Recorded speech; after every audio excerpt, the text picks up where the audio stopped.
नमस्कार, मी ज्ञानदा कदम. न्यूजरूम बुलेटिनमध्ये आपल्या सर्वांचं स्वागत. बुलेटिनला सुरुवात आपण एका महत्त्वाच्या राजकीय बातमीनं करणार आहोत आणि ही बातमी राज्यातल्या दोन राजकीय पॉवरफुल घराण्यांशी संबंधित आहे. एक आहे पवारांचं कुटुंब तर दुसरं आहे ठाकरेंचं कुटुंब.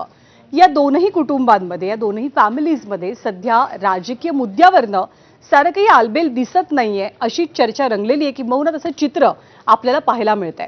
जर आपण पवारांचा विचार करायचं झालं तर राष्ट्रवादीच्या विलिनीकरणाच्या मुद्द्यावरनं पवार कुटुंबात सारं काही आलबेल नसल्याची माहिती आहे, तर ठाकरे बंधूंमध्येही नाराजीचं सत्र दिसतंय. अजित पवारांच्या अपघाती निधनानंतर राष्ट्रवादी काँग्रेसच्या विलिनीकरणाच्या चर्चांनी जोर पकडला.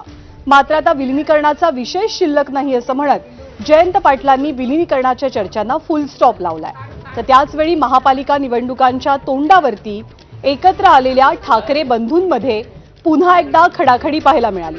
मात्र मनसेच्या काही अटी शिवसेनेकडनं मान्य केल्या गेल्या, त्यामुळे दोनही बंधूंकडे तात्पुरता तोडगा निघाल्याची माहिती आहे.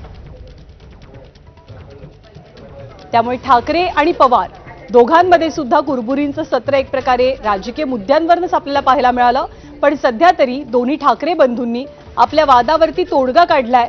तर राष्ट्रवादीच्या विलिनीकरणाच्या चर्चांना फुल स्टॉप मिळाल्यामुळे पवार कुटुंबात सारं काही आलबेल नाही का याची चर्चा जोर धरतेय.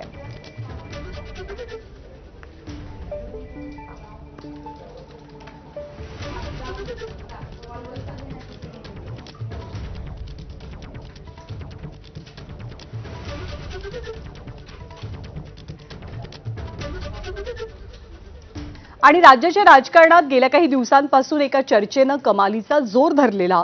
ती चर्चा होती दोनही राष्ट्रवादींच्या एकत्रित येण्याची. दोन्ही